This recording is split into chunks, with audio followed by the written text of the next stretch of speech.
অথচ খাদিজা জীবনে একটা ওয়াক্ত নামাজ পড়েনি, এক ওয়াক্ত নামাজ পড়েনি, একটা রোজা রাখেনি, জীবনে একদিনের জন্য পর্দায় থাকেনি। বলেন, তার পুরা জীবন আমি পড়ে দেখেছি, জীবনে কোনোদিন তিনি পর্দায় ছিলেন না, নামাজ পড়লেন না, রোজা রাখলেন না, হজ করলেন না, যাকাতও দেননি, পর্দায়ও নেই। অথচ আল্লাহ সালাম দিয়েছে, জান্নাতে ঘর বানিয়ে পাঠিয়েছে। একটাই কারণ, কারণ উনি ইন্তেকালের পরে এই বিধানগুলো নাজিল হয়, এই জন্য উনি মানতে পারেন নাই।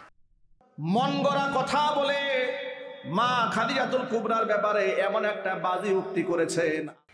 আর এক কলাঙ্গার আছে ওর দোস্ত, খাদিজাতুল কুবরা রাদিয়াল্লাহু তাআলা আনহা জীবনে কোনোদিন নামাজ পড়ে নাই।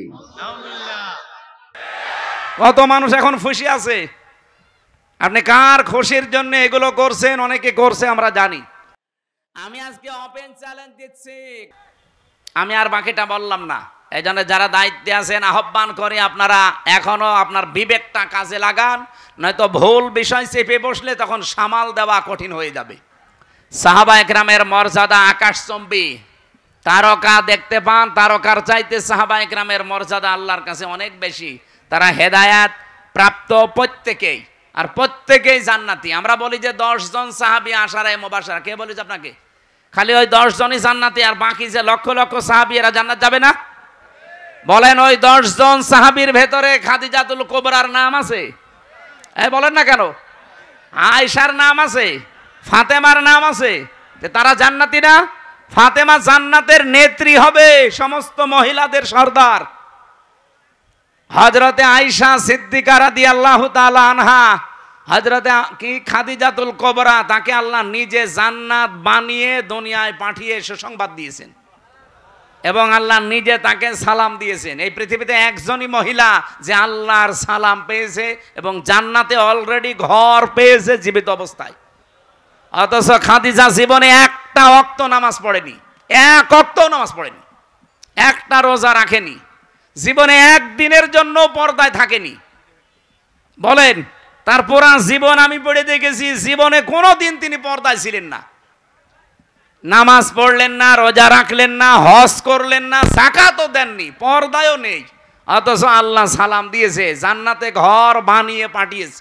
একটাই কারণ, কারণ উনি ইন্তেকালের পরে এই বিধানগুলো নাজিল হয়, এই জন্য উনি মানতে পারেন নাই। কিন্তু আল্লাহ তাকে খুশি হয়ে সালাম দিলেন কেন? জান্নাতে ঘর বানিয়ে সুসংবাদ পাঠালেন কেন? তার পুরা জীবন পড়ে দেখবেন, জীবনে 1 সেকেন্ডের জন্যও কোনোদিন স্বামীর মনে উনি দুঃখ দেননি। এরকম মহিলা তো এখন ঘরে ঘরে। এখানে একজন স্বামী হাত তুলতে পারবেন যে জীবনে কোনোদিন আমার বউ 1 সেকেন্ডের জন্য আমাকে দুঃখ দেয়নি, কষ্ট দেয়নি? বলেন তো এরকম একজন। মিথ্যা কথা বললে আপনার খবর আছে ভাই, আপনি দুঃখ পাননি নাকি বউ খুশি করার জন্য মনে করছেন যে না বলে ফেলি, বউ তো নেই? না, আমি হাসির জন্য বলি নাই ভাই, আমি হাদিস বললাম। দেখেন, এই যে হাজার হাজার স্বামী আমরা মা বোনেরা যারা এসেছেন, আমি জানি না আপনারা আছেন কিনা। আপনি চিন্তা করেন, আপনি নামাজ পড়েন, রোজা রাখেন, কালো বোরকা পরেন, নফল রোজাও রাখেন, একটা স্বামী হাত তুলতে পারলো না। আমিও পারিনি। আমি আন্দাজে মিথ্যা কথা বলবো কেন? আমি দুঃখ পেয়েছি, এই জন্য আমি পারিনি। এখানে আমার একটা স্বামীও পেলাম না। মা বোনেরা, জান্নাত যাওয়া কিন্তু কঠিন হয়ে যাবে। আর এখন যদি ওরা বলে হুজুর ওয়াজটা একটু উল্টিয়ে করেন তো, যে একটা স্বামী একটু হাত তুলুক তো, জীবনে স্ত্রীর মনে দুঃখ দেয়নি। না বাবা শাহজালাল, এখানে হবে না হালাল। না, আমাদের চরিত্র আমরা কন্ট্রোল করব। স্ত্রীর গায়ে যারা হাত তোলে, এর মতো ইতড় মানুষ দুনিয়ায় নেই। হাত না তুলে, হাত তোলা একেবারে হারাম কাজ না, আপনি তুলতে পারবেন যদি ফরজ নামাজ না পড়ে, দরকার হয় হাত তুলবেন। কিন্তু 4 জায়গায় কিন্তু মারা যাবে না, মুখে, বুকে, পিঠে, মুখে, মাথায়, মুখে, বুকে আর পিঠে, এই 4 জায়গায় স্ত্রী লোকের হাত দেওয়া জায়েজ নেই। যদি এই 4 জায়গা বাদ দিয়ে কোনো জায়গায় মারতে চান, আপনি মারবেন। খালি নামাজ না পড়লে, রোজা না রাখলে, ফরজ রোজা, জায়েজ যে পর্দাটা আছে, এই পর্দাটা যদি না করে, আর 4 নম্বরে যদি স্বামীর জায়েজ কথা না শোনে, কথা বোঝা গেছে? মা বোন যারা এসেছেন, আপনার জান্নাত পাওয়া অতি সহজ। স্বামী যখন বাইরে থেকে আসবে কর্মজীবন শেষ করে, দুনিয়ায় যত কাজ আপনার হাতে থাক সব বাদ। এখন তারে সময় দেওয়া, তার কথা মতো চলা, এখন তাকে খুশি করা পৃথিবীর সবচাইতে বড় ইবাদত। শুধু যদি ফরজ নামাজটা আর ফরজ রোজা না হয়। কোন স্বামী যদি পছন্দ করে যে আমার বউ হাতা কাটা ব্লাউজ গায়ে দিলে আমার ভালো লাগে, আপনি তাই দেবেন? কি কথা বলছেন না কেন? ওরা গায়ে দেয় কিন্তু স্বামীর জন্য না, ওই মার্কেটে যাওয়ার সময়। যে মহিলা এরকম উল্টাপাল্টা পোশাক পরে রাস্তাঘাটে আসে, কি স্বামীকে খুশি করার জন্য না পাবলিক? আপনি একটা দাজ্জুস, আর দাজ্জুসের জন্য জান্নাত হারাম। নামাজ পড়ে রোজা রেখে আর কালো বোরকা পরে কি করবেন? আমরা খাদিজাতুল কুবরার মতো মহিলা চাই। কথা বলেন না কেন? বলতে ঠিক। তো মুহাম্মদ রাসূলুল্লাহর মতো পুরুষ হওয়া লাগবে না? তুমি তো যৌতুক নেওয়ার উস্তাদ, আবার খাদিজার মতো বউ চাই। আমাদেরকে হওয়া লাগবে চরিত্রবান মুহাম্মাদুর রাসূলুল্লাহর মতো, খাদিজাতুল কুবরার মতো স্ত্রী আমাদেরকে আল্লাহ মিলিয়ে দেবেন। একবারে দোয়া করছি, ওয়ারাফা'না লাকা যিকরাক। এদের মর্যাদা সম্মান যেন আল্লাহ দুনিয়া আখিরাতে আরো বাড়িয়ে দেয়। তো মর্যাদা সে আল্লাহ বাড়াবে, আমার তো ভেতরে কোনো কিছু থাকা লাগবে নাকি? আমার ভেতরে কিছু নেই, আন্দাজে আল্লাহ মর্যাদা বাড়াবে? হ্যাঁ, মর্যাদার সম্মান আল্লাহ নিজের জন্য, রাসূলের জন্য, আর ঈমানদার যারা তাদের জন্য। আলিল্লাহিল ইজ্জাতু ওয়া লিরাসূলিহি ওয়া লিল মুমিনিনা ওয়ালাকিন্নাল মুনাফিকিনা লা ইয়ালামুন। ইজ্জত, সম্মান, মর্যাদা আমি আল্লাহ এটা রেখেছি, নির্ধারিত করে দিয়েছে আমার নিজের জন্যে, আমার রাসূলুল্লাহর জন্যে। আর 2 নম্বরে, 3 নম্বরে যারা পৃথিবীতে ঈমান আনে তাদের জন্যে। সুতরাং যাদের ঈমান আছে এদের মর্যাদা যেন আল্লাহ আরো বাড়িয়ে দেয়। ঈমানে যাদের ভেজাল আছে এটা যেন ভেজাল মুক্ত হয়। ভেজাল ঈমানদার দেশে নেই? আছে। এখন অনেক মানুষ কিন্তু ধরা পড়ে যাবে, যেহেতু আমরা সম্মান কামনা করেছি শুধু দুনিয়া না, উভয় জগতে। ঈমানদারদের ভেতরে আমরা এমনও ঈমানদার আছি শুধু এই জগৎ বিশ্বাস করি, আর একটা যে জগৎ আছে ওটার বিশ্বাস আমাদের অনেকের নেই। তা আমি উভয় জগতে সম্মান কামনা করি, তো দোয়া কবুল হবে না? দোয়া কবুল হওয়ার জন্য সিস্টেম লাগে। এই জন্য যারা উভয় জগতে বিশ্বাসী, এইরকম মানুষ যারা এখানে এসেছেন, আল্লাহ পাক দুনিয়া আখিরাত মিলে তাদের মর্যাদা সম্মান আমরা চাই যেন আরো বেড়ে যায়। এই কথা বলা যাবে না ভাই। যে আয়াত দিয়ে সম্মানের কথা জানালাম, এই আয়াতটা পরিচিত না অনেকের? সূরা আলাম নাসরার ভেতরে আছে 4 নম্বর আয়াত, ওয়ারাফা'না লাকা যিকরাক। যদিও এই লাকা দিয়ে বিশ্বনবী মুহাম্মদুর রাসূলুল্লাহকে আল্লাহ উদ্দেশ্য করে জানিয়েছেন, হে নবী আমি কি আপনার নামকে, সম্মান মর্যাদাকে উপরে তুলি নাই? কত উপরে তুলেছি, আমার নাম যেখানে সেখানে আপনার নাম আমি লিখে দিয়েছি। আমাদের আদি পিতা হযরত আদম আলাইহিস সালাম, আপনারা জানেন এই পৃথিবীতে 350 বছর পর্যন্ত তিনি কেঁদেছিলেন, তো মাপ পাননি। তিনি যখন 350 বছর পরে বললেন, আল্লাহ মুহাম্মদুর রাসূলুল্লাহর ওসিলায় আমাকে মাফ করে দাও, আল্লাহ মাফ করে দিয়েছিলেন। কিন্তু প্রশ্ন করেছিলেন যে এই নাম তুমি জানলে কি করে, কোথায় পেয়েছো এই নাম? হযরত আদম বলেছিলেন, আল্লাহ যেদিন জান্নাত থেকে তুমি আমাকে বের করে দাও, আমি জান্নাত থেকে বিদায় নেওয়ার সময় জান্নাতের মেন গেটের ওপরে তোমার নামের পরে এই নামটা লেখা ছিল, আমি দেখেছিলাম, লা ইলাহা ইল্লাল্লাহু মুহাম্মাদুর রাসূলুল্লাহ। আমি মনে করলাম যে এই নামটা দামি নাম হবে, অবশ্যই তোমার নিকটবর্তী কেউ হবে, নয়তো তোমার নামের পাশে এই নামটা থাকতো না। আল্লাহ ওই দিন তার মর্যাদা জানিয়েছিলেন যে এটা তোমারই সন্তান হবে, এটা পৃথিবীর শ্রেষ্ঠ মানুষদের একজন। বাদ জাকুম মিনাল্লাহি নূরু ওয়া কিতাবুম মুবিন। এই আয়াত দিয়ে অনেক মানুষ দলিল দিতে চায় নবীজি নূরের তৈরি ছিল এই দিকে। এখান থেকে কয়েকটা শিক্ষা আমরা বের করতে পারি। বলেন তো আল্লাহ জিজ্ঞাসা করার জবাব দিলেন কি, যে এই লোকটার ওসিলা দিয়ে যে তুমি মাপ চাইলে, এই লোকটাকে তুমি এখনো জানো না, লোকটা তোমার সন্তান, এ দুনিয়াতে তোমার পরে যাবে। কি বুঝলেন এখান থেকে? আদম আলাইহিস সালাম অনেকে জিন ছিলেন না ফেরেশতা ছিলেন? মানুষ। বলেন না কেন, আরো জোরে বলেন। আর মানুষ আল্লাহকে দিয়ে বানিয়েছে, এটা আমরা সবাই জানি। কোরআনে কারিমে আল্লাহ বহুবার এ তথ্য দিয়েছেন, ইন্নী খালিকুম বাশারাম মিন তিন, অবশ্যই আমি মানুষ বানিয়েছি মাটি থেকে। সুতরাং সরাসরি আমরা আয়াত থেকে, যেটা সূরা সুয়াদের ভেতরে পাবেন, 23 নম্বর পারা 16 নম্বর পৃষ্ঠা 5 নম্বর লাইনে আছে, 71 নম্বর আয়াত সম্ভবত। আল্লাহ তাআলা জানিয়েছেন অবশ্যই আমি, এটা শেষের অংশে আছে, আবার প্রথমে খুঁজলে পাবেন না, শেষের দিকে আছে, ইন্নী খালিকুম বাশারাম মিন তিন, অবশ্যই আমি বানিয়েছি মানুষ মিন তিন, মাটি থেকে। এখানে যেহেতু আদম আলাইহিস সালাম উদ্দেশ্য, এই জন্য পৃথিবীতে একটা মানুষকে আল্লাহ শুধু বানিয়েছেন মাটি দিয়ে, আমাদের আদি পিতা যিনি। তাছাড়া দুনিয়ায় আর কাউকে আল্লাহ সরাসরি মাটি দিয়ে বানাননি, বানিয়েছেন মাটির নির্যাস দিয়ে। আর মাটি বানিয়েছেন কমপক্ষে 10টা জিনিস দিয়ে। আপনি মাটি গবেষণা হয় যেখানে সেখানে মাটি নিয়ে যাবেন, দেখবেন 10টা জিনিস ওরা বের করে দেবে। অক্সিজেন দেবে, আয়রন দেবে, সিলিকন দেবে, এরকম অ্যালুমিনিয়াম দিবে, ম্যাগনেসিয়াম দেবে, পটাশিয়াম দেবে, এরকম 10টা জিনিস আমরা পাই। তাহলে এখান থেকে বুঝলাম পৃথিবীতে একমাত্র মাটি দিয়ে বানিয়েছে আদম নবীকে। আমাদের এই জন্যে আদি পিতা বা একেবারে প্রথম বাবার নাম জিজ্ঞাসা করলে কি বলা হয়? এ পর্যন্ত বুঝেছেন কিনা বলেন? আমাদের আদি পিতা প্রথম বাবার নাম কি? বলেন বলেন।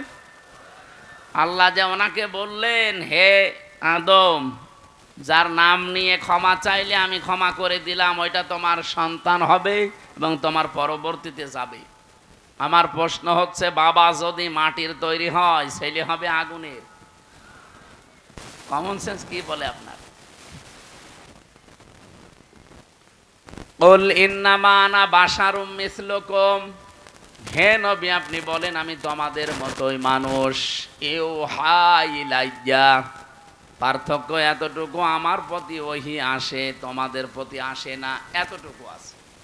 কিন্তু আমার বাবা যেহেতু আদম, বাবা যদি মাটির হয়, ছেলে কোনোদিন আগুনের হয় না, তাহলে তো সিস্টেম পাল্টিয়ে যায়। প্রথম এই কথা থেকে এই তথ্য নেওয়ার পরেও কিছু মানুষ, আমি যে আয়াত পড়লাম, কদ জাকুম মিনাল্লাহি নূরুন ওয়া কিতাবুম মুবিন, আয়াত দিয়ে দলিল দিতে যায়। বিশেষ করে এটা চট্টগ্রাম বিভাগে, সিলেট বিভাগে, এগুলো তারা যারা গরম সুন্নি ঠান্ডা সুন্নি, এরা এই আয়াতটা নিয়ে আসতে চায়। আপনি যদি একটু কোরআন শরীফ বুঝে পড়েন, চিন্তা ভাবনা নিয়ে পড়েন, তাহলে এই প্রশ্নের উত্তর কিন্তু এই আয়াতে আছে। আল্লাহ বলেন অবশ্যই আমার পক্ষ থেকে তোমাদের কাছে এসেছে একটা নূর, স্পষ্ট কিতাব। আল্লাহ শব্দ দিলেন 2টা, অর্থ দিলেন একটা। অবশ্যই আমার পক্ষ থেকে তোমাদের কাছে একটা কিতাব এসেছে স্পষ্ট। এটা নূর নাম দিলেন, নূর দেওয়ার পরে তিনি ব্যাখ্যা করলেন যে নূরটা হচ্ছে স্পষ্ট। এখন আমরা এখানে তাফসীর করতে গিয়ে অনেকে হয়তো ভুল করি, অথবা জেনে শুনে কোনো দিকে ডাইভার্ট হয়ে যায়, নিজেদের বিভিন্ন জিনিসকে এর উপরে চাপিয়ে দেওয়ার জন্য। বলা হয় যে এখানে নূর মানে মুহাম্মাদুর রাসূলুল্লাহ, আর কিতাবুম মুবিন মানে কোরআন শরীফ। না, এই জিনিস দুইটাই এক, তার প্রমাণ পরের আয়াতে আল্লাহ নিজে দিয়েছেন। এটা সূরা মায়েদার 15 নম্বর আয়াত, এর পরের আয়াতে দেখেন, দুইটা জিনিস এসে এক, তার প্রমাণ আল্লাহ দিচ্ছেন। এদিকে তাকান, আল্লাহ পাক বলেন ইয়াহদি বিহিল্লাহ, এইটার দ্বারাই আমি হেদায়েত করি, পথ দেখাই। যেহেতু আল্লাহ এখানে ইয়াহদি বিহি, এই শব্দটা আল্লাহ বহু বচন দেননি, দ্বিবচন দেননি, এক বচন দিয়েছেন। মুফাসসিরিন ইকরাম, আমি যত তাফসীর পড়েছি, সব মুফাসসির এই বিহি দিয়ে ওই আগের 2টা নাম একটা জিনিস, এইটাই বুঝিয়েছেন। আল্লাহ বলেন আমার পক্ষ থেকে অবশ্যই তোমাদের কাছে নূর যাবে, স্পষ্ট কিতাব যাবে। তাহলে নূরও যা, স্পষ্ট কিতাবও তা, তার নাম কোরআন শরীফ। তার নাম কি বলেন বলেন? এতটুকু শেষ করেননি আল্লাহ, এ পর্যন্ত বললে আমাদের বিভ্রান্ত হওয়ার সম্ভাবনা থাকতো। এই জন্য আল্লাহ ব্যাখ্যা করছেন ইয়াহদি বিহিল্লাহ। এখানে ফাইল কর্তা সরাসরি আল্লাহ নিজে। আল্লাহ বলেন আমি এইটার দ্বারাই হেদায়েত করি। আর আমরা সবাই জানি পৃথিবীতে হেদায়েত দেওয়ার একচ্ছত্র মালিকানা কোরআনের, না মানে আল্লাহর মানে কি? আল্লাহর কথাই তো কোরআন। এই পৃথিবীতে কোরআনকে আল্লাহ হেদায়েত দেওয়ার মতো ক্ষমতা দিয়েছেন, তাছাড়া আর কাউকে দেয়নি। এমনকি নবীজির হাতে আল্লাহ হেদায়েত ছেড়ে দেয়নি। যদি থাকতো নবী নিজের চাচাকে দিত। শুধুমাত্র হেদায়েত দেওয়ার ক্ষমতা আছে কার? আরে কোরআন শরীফ কার? এই জন্য যালিকাল কিতাবু লা রাইবা ফিহি, এই যে কিতাবের আগে আলিফ লাম দিয়ে আল্লাহ নির্দিষ্ট করে দিয়েছেন, একটাই মাত্র কিতাব দুনিয়ায় পাঠালাম যেটা মানুষকে হেদায়েত দিতে পারে। এবার আসেন আমরা মূল কথায় যাইতে চাই। যেহেতু পৃথিবীর একখানা কিতাব আছে মানুষকে হেদায়েত দিতে পারে, আর কেউ পারে না, সেই হিসাবে আল্লাহ কিতাবের নাম এখানে নূর বলার পরে আবার উল্লেখ করেছেন ওয়া কিতাবুম মুবিন। ওই নূরটাই হচ্ছে স্পষ্ট কিতাব। পরা কোরআন শরীফে তাফসিরে এটা হচ্ছে মাযহারির ভেতরে আছে 55টা নাম পাবেন আপনি কোরআনের। 55টার ভেতরে 5 নাম্বার নাম আপনি এইটা পাবেন। আমি 55টায় নাম পড়ে দেখেছিলাম। কোরআনের নাম হচ্ছে আল কোরআন, আল ফুরকান, আল কিতাব, আন নূর, আত তানজিল। এভাবে একটা একটা করে আপনি নাম পাবেন 55টা। যেহেতু কোরআনের নাম আমার আল্লাহ নিজে নূর দিয়েছেন, আর এই কোরআনের বরকত অথবা এই কোরআনের পরিস্থিতি আমাদের কাছে আরো স্পষ্ট করার জন্য পরবর্তী শব্দে আল্লাহ কিতাবুম মুবিন লাগিয়েছেন। আমাদের রাজশাহী, খুলনা, রংপুর এই সমস্ত বিভাগে যেহেতু সমস্যা একটু কম এই শব্দ নিয়ে, তারপরেও স্পষ্ট করছি নবীজি নূরের তৈরি বললে তার সম্মান বাড়ে না, আরো কমে যায়। বাবা সেইটার আপনি সন্তানকে ওইটা বলে চালাবেন। বিশ্বনবী মুহাম্মদ রাসূলুল্লাহ, এখান থেকে আপনি প্রমাণ আজকে পেলেন ইয়াহদি বিহিল্লাহ। এই বিহি এক বচন, এজন্য পৃথিবীতে কোরআন শরীফ হচ্ছে নূর, আর মুহাম্মদ রাসূলুল্লাহকে আল্লাহ নূর দিয়ে বানিয়েছেন। এই আয়াত দিয়ে দলিল দিয়ে আপনি একটা পাগল।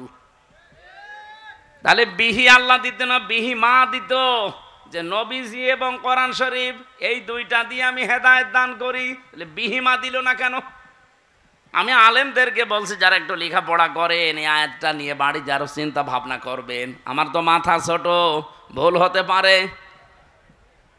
যাদের মাথা বড় বড় আছে, এ বড় মাথায় আরো এই যে এক হুজুর বসে আছে না, কি যেন গোলাম রব্বানি, কি মাথা দেখেছেন? আমার মনে হয় 2 মাথা মিলে ওনার মতো হবে না। তো ওনার মতো বড় বড় মাথা যাদের, তারা যেন আরো একটু চিন্তা ভাবনা করে। বিহি আর বিহিমা, ইহদি বিহিল্লাহ মানিত্তাবা রিদওয়ানাহু সুবুলাস সালামি ওয়া ইখরিজুহুম মিনাজ যুলুমাতি ইলান নূর। আল্লাহ পাক বলেন এইটার দ্বারাই আমি হেদায়েত করি। এইটা মানে এখানে এক বচন কোরআন। মানিত্তাবা, যে ব্যক্তি অনুসরণ করবে কোরআনকে, রিদওয়ানাহু, এবং তার সন্তুষ্টি চাইবে, তার মানে আল্লাহর। সবুলাস সালাম, সবুল বহুবচন, সালাম আল্লাহ পাক তার নিজের নামটা এখানে দিলেন। পৃথিবীতে যত শান্তির পথ আছে সব আমার আল্লাহ কোরআনে দিয়েছেন। এই শান্তির পথ আমার আল্লাহ তাকে নসিব করবেন যদি এটার অনুসরণ করা হয়। ইখরিজুহুম, তিনি বের করবেন তোমাদেরকে।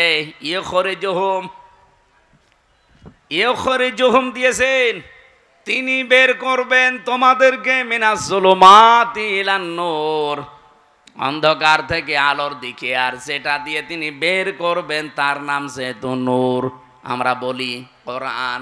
নাম কি? আমার মনে হয় এই প্রশ্নের উত্তর আর দেওয়ার দরকার নেই, আপনি স্পষ্ট হয়ে গেছেন।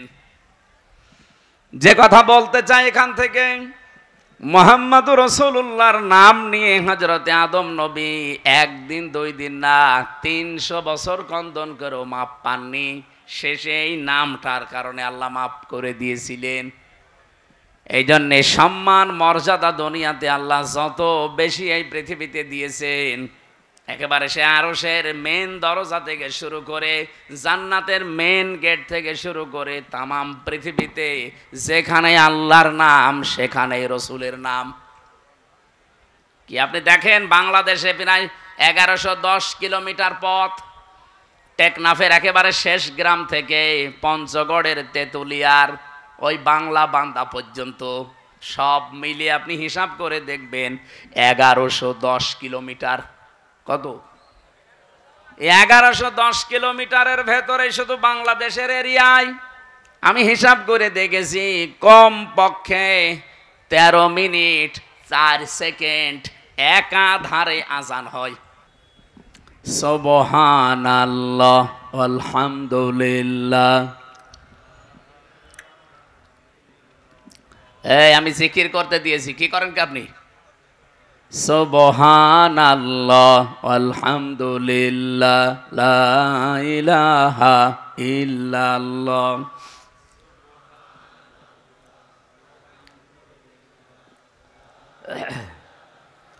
লা ইলাহা ইল্লাল্লাহ মুহাম্মাদুর রাসূলুল্লাহ।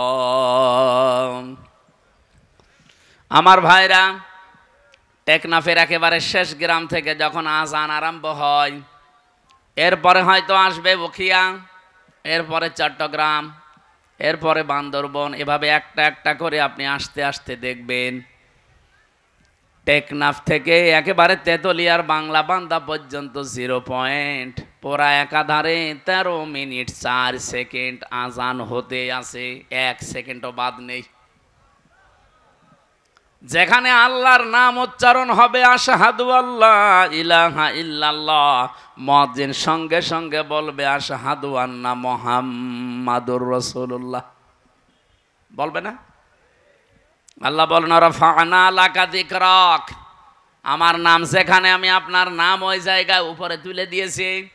আমার নামকে ডাকার পরে অনায়াসেই মানুষ দেখবেন আপনার নামটা উচ্চারণ করবে। এই জন্যে সম্মান মর্যাদা উচ্চতা এটা আমার জন্যে, আমার রাসূলের জন্যে, আর যারা ঈমান এনেছে তাদের জন্যে। সুতরাং সম্মান মর্যাদা যাদের কামনা করেছি আল্লাহ যেন উভয় জগতে তাদের ঈমানের উপরে টিকে থাকার তৌফিক দেন, বলেন আমিন। অনেক মানুষ হয়তো টিকে থাকে, মরণের সময় এলোমেলো হয়ে যায়। কি এলোমেলো হয়ে যায় না? আজরাইলকে দেখার পরে হয়তো পাল্টিয়ে যায় না। আমরা চাই এই গুরুত্বপূর্ণ সময়েও তাদের ঈমান যেন টিকে থাকে, বলেন আমিন। দল মত জাতি বর্ণ ধর্ম নির্বিশেষে আজকের এই অনুষ্ঠান, এটা কি শুধু মুসলমানদের না? হাদা বায়ানুল লিন্নাস হুদাল লিন্নাস, মানুষ পদবাচ্চে আমরা যারা বিবেচিত সবার জন্য আল্লাহ আজকের এই অনুষ্ঠানটা কবুল করেছেন। কারণ আমরা মানুষ, কোরআন শরীফ যেহেতু সবার জন্যে, যারা মানুষ তাদের জন্যে। শুধু মুসলমান যারা দাবি করে কোরআন কি শুধু তাদের? অন্যান্য ধর্মে যারা আছে তারা হয়তো তাদের ধর্মীয় গ্রন্থ পুরোহিত ঠাকুর এবং তাদের ধর্মগুরু যারা, তারা খাড়া কেউ পড়তে পারে না। কোরআন শরীফ আল্লাহ ওইভাবে দেয়নি। এই জন্যে বাংলাদেশে আজ 54 বছর এখনো পর্যন্ত কোনো দাঙ্গা হয়নি। কারণ কোরআন আমরা মনে করি এটা মুসলমানদের জন্য না, এটা সবার জন্য। আর বিশ্বের অন্যান্য দেশে, বিভিন্ন দেশে আমরা দেখি এখনো দাঙ্গা চলছে। অলরেডি ভারতে দাঙ্গা আরম্ভ হয়ে গেছে। কারণ ওদের যে ধর্মীয় গ্রন্থ, ওদের গুরু ঠাকুর পুরোহিত ছাড়া কেউ পড়তে পারে না। ওরা আমাদেরকে সবক দেয়, সারা বিশ্বের মোড়লদেরকে শোনায় যে আমাদের দেশে নাকি সাম্প্রদায়িক সম্প্রীতি নেই। এই পৃথিবীতে একটাই দেশ যেখানে রোজা আর পূজা পাশাপাশি হয়। এক কথা বলেন না কেন? আপনি ভারতে হতে পারে, না হতে পারা কি, গরু জবাই করলে তাকে জবাই করে ফেলছে। এ পৃথিবীর 4-6 মানুষের নাম আছে নিকৃষ্ট মানুষের তালিকায়, তার ভেতরে এই মোদির নাম আছে। কারণ এই লোকটা পৃথিবীতে নিকৃষ্ট হওয়ার পেছনে কিছু কারণ আছে। কয়েকদিন আগে আপনারা দেখেছেন গোবিন্দ পরামানিক, বাংলাদেশের একজন হিন্দু মহাজোটের মহাসচিব গোবিন্দ চন্দ্র পরামানিক, এই লোকটা জানিয়েছে যে তামাম দুনিয়ার হিন্দুদেরকে আমি আহ্বান জানাচ্ছি যে এই মাতাল মোদিকে থামান। কারণ একটা মাতাল, এই মাতালি করে যা আরম্ভ করেছে কিছুদিন পরে পৃথিবীতে বসবাসের অযোগ্য হয়ে পড়বে। আপনি কি মনে করছেন দাঙ্গা শুধু ভারতে থাকবে? এ বাতাস বাংলাদেশে ঢুকলো বলি, কারণ বাতাস ঢুকতে তো আর কোনো কিছু বাধা প্রাপ্ত হয় না, ও কাটা তার পার হয়ে চলে আসবে। এই জন্য আমরা চাচ্ছি এই মাতাল লোকটা যেন থেমে যায়। যদি থামতে না চায় ওকে থামানোর ব্যবস্থা করা দরকার। বিশ্বের 257টা দেশ সবাইকে আহ্বান জানায়, কে কোন ধর্ম মানেন ওটা আপনার ব্যাপার, কিন্তু আমরা চাই এই লোকটাকে, আর এক কোলাঙ্গার আছে ওর দোস্ত, এই লোকটাকেও যেন থামানো হয়। এদের এই ভুল সিদ্ধান্তগুলোর কারণে আগামীর পৃথিবী বসবাসের অযোগ্য হয়ে পড়ছে।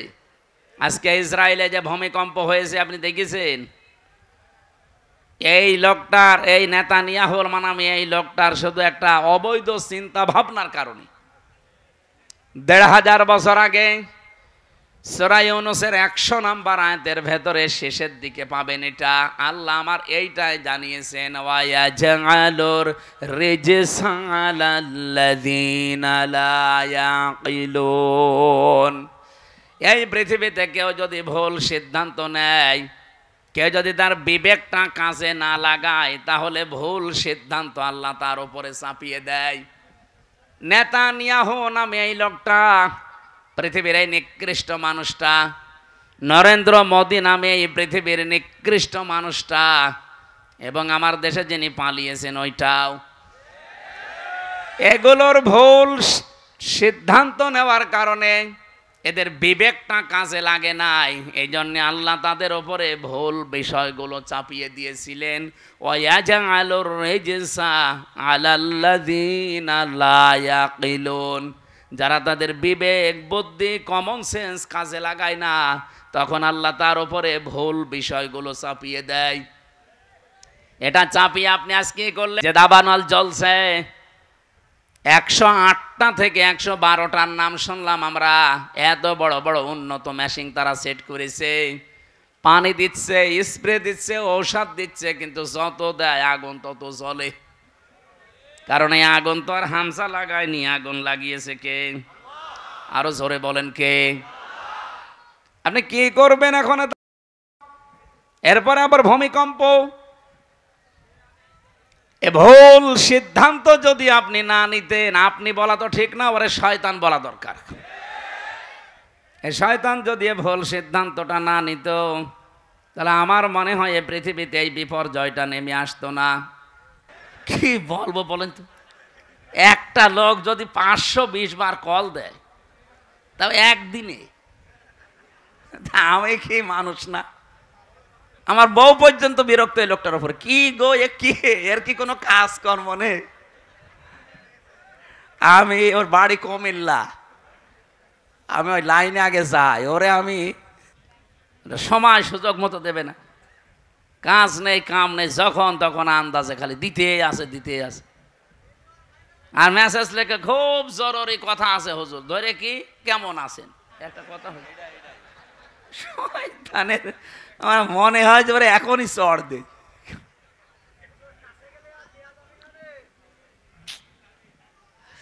আমার ভাইরা, এই জন্য ভুল যারা সিদ্ধান্ত চাপিয়ে দিচ্ছেন, আল্লাহ এমনি না, ভুল বিষয়গুলো আল্লাহ চাপিয়ে দেবেন যদি বিবেককে কাজে না লাগান। আজ নেতানিয়াহুর কারণে তাদের দেশটা ধ্বংস হয়ে যাচ্ছে। আমার মনে হয় এভাবে যদি আর মাত্র 8-10 দিন চলতে থাকে, আর এই ভূমিকম্প, দেখবেন বিশ্বের মানচিত্র থেকে অভিশপ্ত রাষ্ট্র এই ইহুদিরা আর থাকবে না। ঠিক ওর বন্ধু যেহেতু এটা, ও যা আরম্ভ করেছে তার বিবেক কাজ করছে না আজ। আমি কালকে কয়েকটা ইন্টারন্যাশনাল রিপোর্ট পেয়েছি আন্তর্জাতিক, আপনার মাথা খারাপ হয়ে যাবে। এই যে আজ 9 মাস চলছে হাসিনা পালিয়ে যাওয়ার, এই 9টা মাসইও বারবার চেষ্টা চালিয়েছে এই দেশে যেন অন্তত বিডিআর আর শাপলা চত্বরে হেফাজত তার বিচার কেউ যেন না তোলে। কারণ ভালো করে জানে যে দুইটা ঘটনা একেবারে ডাইরেক্ট ঘটিয়েছে মোদি। এখন সব প্রমাণ একেবারে হাতে নাতে ধরা পড়ছে। দিগন্ত টেলিভিশন এমনি বন্ধ করে নাই, ইসলামী টেলিভিশন এমনি বন্ধ করে নাই, কারণ এদের কাছে সব ভিডিও ফুটেজগুলো এখনো আছে, এখন তারা সব ছাড়তেছে। সাগর রনিয়েত্তি এমনি হত্যা হয় নাই, বহু রিপোর্ট তাদের কাছে গোপন বিষয় ছিল, ওদেরকে একটু সাহায্য করেছে, তাকেও দুনিয়া থেকে বিদায় করে দিয়েছে। এখন রিপোর্টগুলো যেহেতু হাওয়ায় ভেসে বেড়াচ্ছে, আর বিশ্বের আন্তর্জাতিক মহল যারা, তারা আমাদের চাইতে আপনাদের চাইতে অনেক চালাক। আমি রিমান্ডে গিয়ে তা টের পেয়েছিলাম, ওই 10 দিনে বহু কিছু দেখেছি। উন্নত প্রযুক্তির মেশিন তারা নিয়ে এসেছে, আপনি পায়খানার ভেতরে কি করেন ওইটা ওরা দেখতে পায়। এই যে আগস্টের 5 তারিখের পরে বিভিন্ন জায়গায় চাঁদাবাজি আরম্ভ হয়েছিল, এলাকায় হয়েছে কি আমি জানি না। ওই যে নারায়ণগঞ্জে বন্দরে রাত 2টার সময় গেছে চাঁদা চাইতে, পরে ধরা পড়ে গেছে। ও বলছে আমি রাত 2টার সময় আসলাম, তারপরও ধরে ফেললো। আরে ভাই, রাত 2টা আপনি বাড়ির ভেতরে বসে বসে কি চিন্তা ভাবনা করছেন, কোন দিকে তাকিয়ে আছেন, ওরা ওই বসে বসে ডিবি অফিসে দেখতে পায়।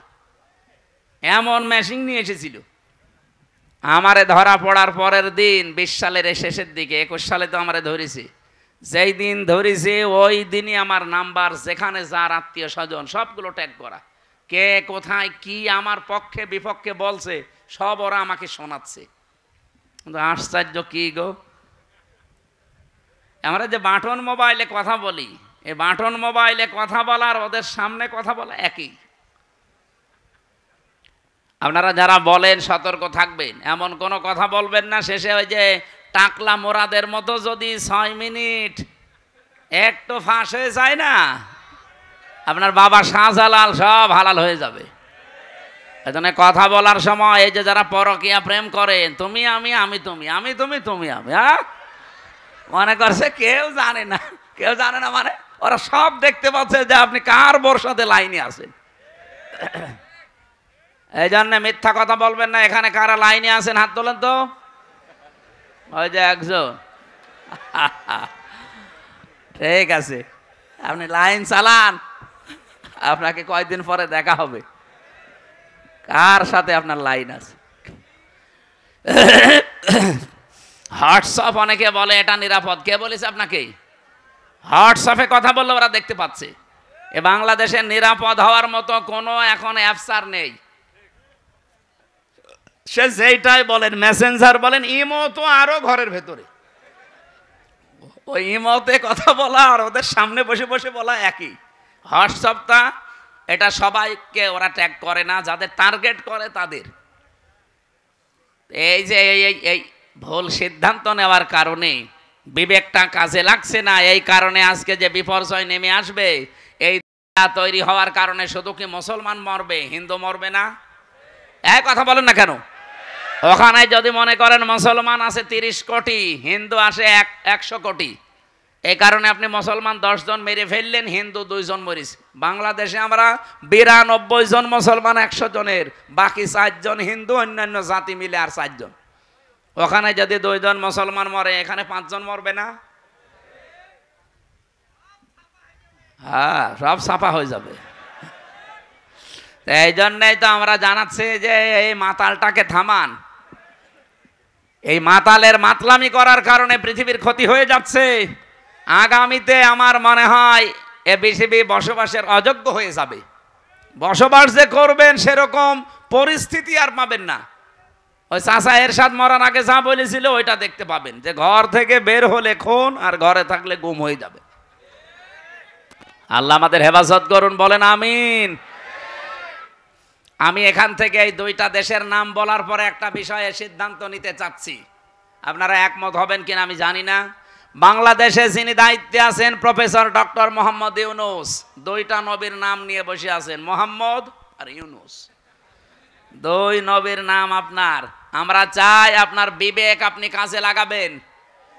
বিবেক বহির্ভূত কোন কাজ যদি এই দেশে আপনি থাকতে চালু হয়ে যায় তাহলে আল্লাহ কিন্তু ভুল সিদ্ধান্ত চাপিয়ে দেবে। হাসিনা পালিয়েছে, ওর বিচারপতি পালিয়েছে, মামলার আয়ু পালিয়েছে, সাক্ষীরা পালিয়েছে, তাহলে এটিএম আজহারুল ইসলাম এখনো কেন জেলখানায় আছে? এটা তো বিবেকে মেনে নেয় না। কথা বলেন না কেন? আমরা চাই আজহার সাহেবকে পরশুদিন বৃহস্পতিবারে, ওনার আবার আর একটা ডেট আছে, এই ডেটে যেন আর কোনো বাঙালিকে হাইকোর্ট দেখানো না হয়।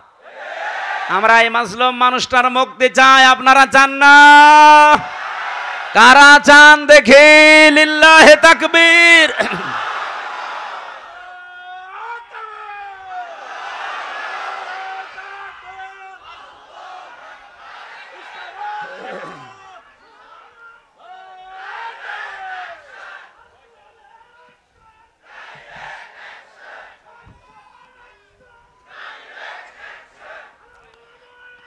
আলহামদুলিল্লাহ ভাই, না আমরা কারো পক্ষে বিপক্ষে, আপনি যদি মনে করেন যে উনি পক্ষে বলছে বিপক্ষে, না, উনি একজন মাজলুম মানুষ। ওনার সাক্ষী দেখেছে কেউ 6 কিলোমিটার দূরে, কেউ 3.5 কিলোমিটার, কেউ 3 কিলোমিটার। ও কি দিয়ে দেখলো? আর এই বানোয়াট একটা বিষয়ের উপরে ওনাকে আপনি এতদিন 13 বছর রেখেছেন, এই তো একটা জুলুম। কথা বলেন না কেন? এরপরে যদি আবার জুলুম করা হয়, লোকটা নড়তে পারে না। আমি তো 3 বছর ছিলাম তার পাশে। ফাঁসির কন্ডেম সেলের ভেতরে এই একটা মানুষের খায়েশ পূরণ করার জন্য তাদের উপর অত্যাচার আমার উপরও করেছে 3 বছর। আমার মনে হয় এতদিনও যদি টিকে থাকতো তো এতদিনও আমরা বাইরের জগৎ দেখতে পারতাম না, এতদিনও ওই মামার বাড়ি থাকা লাগতো। এই জন্য যাদেরকে বের করে দিয়েছে এই আগস্টের 5 তারিখের পরে কেউ যেন না থাকে। অনেকে তারেক জিয়া বের হয়েছে, তারেক জিয়ার বউ এবং তার মা, সবাই যখন খালাস পেয়েছে বলছে এনাদের খালাস দেওয়া ঠিক হয়নি, কারণ এনারা সাজার আসামি ছিল। আরে ভাই, সাজা যে দিয়েছে কি সাজা বলে? এ তো সব বানানো। আর আমি নিজে যেহেতু ভিকটিম, আমি তো নিজে টের পেয়েছি আমার উপরে যে মামলা ছিল পুরাটা বানোয়াট, মিথ্যা। এই জন্য 15.5 বছরে রাজনৈতিক যত মামলা হয়েছে সব মিথ্যার বানোয়াট। এদের মামলাও মিথ্যা, সাক্ষীও মিথ্যা। আমার 4 জন সাক্ষী কুষ্টিয়া থেকে নিয়ে গিয়েছিল, জীবনে তাদের আমি চিনি না। আমি এই আগস্টের 5 তারিখের পরে যেহেতু তারা ভয়ে ভয়ে আছে, একদিন যেয়ে বললাম, ভাই কি সত্যি করে বলেন? বলছে পুলিশ এসে একদিন রাতের বেলা আমাকে বলছে সাক্ষী যদি না দাও তোমার নামে মামলা দেব। এই হচ্ছে দেশের অবস্থা। এরকম মামলায় যদি আমি এখন শুধু জামিন না, আমি পুরা খারিজ হয়ে গেছে আমার মামলা। আমারটা যেমন আমি ন্যায় বিচার পেয়েছি, আমি চাই আজহার সাহেব ন্যায় বিচার পাবে বৃহস্পতিবারে। কেউ কোনো তালবাহানা করলে, বিবেক যদি আপনার কাজে না লাগে, এমন ভুল সিদ্ধান্ত চেপে বসবে না দেশের ওপরে, শেষে সামাল দিতে পারবেন না। কারণ দেওয়ালে পিঠ থেকে গেলে তখন আর দিকটা ঠিক থাকে না। কথা বলেন না কেন? কত মানুষ এখন খুশি আছে। আপনি কার খুশির জন্য এগুলো করছেন? অনেকে করছে আমরা জানি। এই জন্য আমরা কোনো বিবেক বহির্ভূত কাজ করতে চাই না। আজকে ঢাকায় দেখলাম বিভিন্ন জায়গায় মেয়েরা সাইনবোর্ড নিয়ে দাঁড়িয়ে আছে, আমাদের যৌন অধিকার নিশ্চিত করতে হবে। এই যে নারী কমিশনে যারা আছে এই মানুষগুলো, একে মহিলা বলা যায়? আমার মনে হয় এ মহিলাও না, এ পুরুষও না, এ হিজড়া হবে। নাই তো এরকম কথা লেখে কি করে? 318 পৃষ্ঠা আমি পড়েছি ওদের ওই কমিশনের পুরা বইটা। সবগুলো ইসলাম বিরোধী এবং ইসলামের বিপক্ষে একেবারে ডাইরেক্ট অ্যাকশন নিয়েছে। তার ভেতরে অন্যতম স্বামী আর স্ত্রী। এরা যদি 2 জন সংসার করার, স্বামী বলে আমি এখন সংসার করতে চাই, স্ত্রী বলে যদি না আমার এখন মন নেই, এরপরও যদি স্বামী সংসার করে, স্ত্রী যদি মামলা দেয়, তাহলে ধর্ষণ মামলা হবে। আর ধর্ষণ মামলা হলে সাক্ষী লাগবে না। স্বামী স্ত্রীর ঘরের ব্যাপারটা কি সাক্ষী কেউ দেবে? সাক্ষী পাবেন কোথায়? হয় আপনি ইউটিউবারদের ওখানে সেট করে রাখবেন, এক কথা বলছে না। তাছাড়া সাক্ষী আপনি পাবেন কোথায়? আর বিচারক যে রায় দেবে ওকে আন্দাজে তো রায় দিতে পারবে না, সাক্ষী লাগবে না? আর ওই জিনিসকে দেখেছে কে সাক্ষী দিতে যাবে বলেন? সুতরাং এইরকম নীতিমালা যারা তৈরি করেছে এ কি সুস্থ না অসুস্থ? আমার মনে হয় এদেরকে আর বাইরে রাখা ঠিক হবে না, তাহলে এই সমাজের ক্ষতি হবে। এদেরকে পাঠানো লাগবে পাবনায়। আরো জোরে বলেন। জেলখানা দেওয়ার দরকার নেই, পাবনায় পাঠিয়ে দেন, ও থাক। কয়েকদিন আগে পাবনায় গিয়েছিলাম, যে দেখলাম পাগল বেশি নেই, সব ভালো হয়ে চলে গেছে। এখন এদেরকে পাঠানো দরকার। ওরা আর পয়েন্টটা লিখেছে দ্বিতীয়টায় যে শরীর আমার, সিদ্ধান্ত আমার। জেনা ব্যভিচারের ব্যবসা খুলে বসতেছে। শরীর আপনার মানে আপনার শরীরকে দিয়েছে? আপনার বাবা মা দিয়েছে আপনার শরীর? আপনার বাবা আর মার দায়িত্ব ছিল শুধু বিছানায় থাকা। এই শরীরটা আমার আল্লাহ নিজে বানিয়েছেন। সূরা নূরের ভেতরে আছে, সূরা কি মুমিনুনের ভেতরে আল্লাহ পয়েন্ট আকারে দিয়েছেন যে তোরে কি করে বানালাম আমি। সুম্মা খালাকনান নুতফাতান আলাকাতান ফাখালাকনাল আলাকাতা মুদগাতান ফাখালাকনাল মুদগাতা ইযামা ইলা আখিরি আয়াত। আল্লাহ একে সিরিয়াল আকারে দিয়েছেন, আমি নুতফা এর আকারে, এরপরে আমি এটা মুদগা, এরপরে আলাক, এরপরে রক্ত গোশত চর্বি চামড়া দিয়ে একটা ছাউনি দিয়ে বাচ্চার আকার দিয়ে ছেলে না মেয়ে হবে সে সিদ্ধান্ত দিয়ে মায়ের পেট থেকে আস্তে করে বের করে নিয়ে আসি। আল্লাহু আখরাজাকুম মিন বুতুনি উম্মাহাতিকুম লা তা'লামুনা শাইআ। এই আয়াতগুলো পর্যালোচনা করলে দেখা যায় পুরাটা দায়িত্ব আমার আল্লাহ পালন করেছে, বাকি শুধু সিস্টেমটা আমার আল্লাহ, যেহেতু মার বাবার কাছ থেকে শুধু সিস্টেমটা একটু। তাছাড়া আল্লাহ নিজেও আমাদেরকে বানিয়ে বানিয়ে আকাশ থেকে ফেলতে পারতো না? আমাদের আদি পিতাকে ফেলে নাই? কথা বলেন না কেন? আদি মাতাকে ফেলে নাই? তাদেরকে যদি আল্লাহ ফেলতে পারে, এমনকি বাবা ছাড়াও আল্লাহ বানাতে পারে হযরত ঈসাকে, প্রমাণ তো দুনিয়ায় আছে। সুতরাং যারা এই পয়েন্ট লিখেছেন আপনারা কিন্তু স্বাভাবিক নেই। আমার মনে হয় তারা মেয়াদ উত্তীর্ণ গাঁজা খায়। মেয়াদ আলা গাঁজা খেলে তো এত নিছেন আমার কথা না, দেহ আমার, সিদ্ধান্ত আমার। আবার এক মহিলা লিখেছে ব্যানারে যে আমার চামড়া আমি দেব। ওরে শয়তান, এগুলো কি মানুষের কাতারে পড়ে?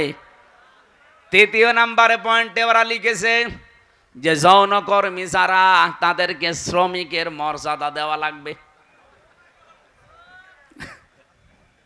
আমার এই পয়েন্টটা পড়ার পরে মনে হচ্ছিল, আল্লাহ যদি বাংলাদেশে কোনো ডাকাত বলে, ইউনূস সাহেব আমাদেরকেও কিন্তু মর্যাদা দেওয়া লাগবে শ্রমিকের, কারণ আমাদেরও কষ্ট কম হয় না। ডাকাতি করা কত কঠিন, গাছ কেটে কাঁধে নিয়ে রাস্তায় ফেলে গাড়ি দাঁড় করিয়ে এত বড় ছুরি সামনে নিয়ে দাঁড়ানো লাগে। এখন বলছেন এখন, আমি তো নিজে দেখেছি কয়বার ডাকাতের হাতে পড়লাম। একবার পড়েছিলাম সাতক্ষীরায়, বিশাল এক গাছ কেটে ৮-৯ জন কাঁধে করে রাস্তার মাঝে দিয়ে গাড়ি থেমে গেল, সবার পেছনে পেছনে বড় বড় ছুরি। আমি তো কাঁচ খুলে দেওয়ার পরে দেখি মুখ বের করে কয়েকজন, মুখ বাঁধা।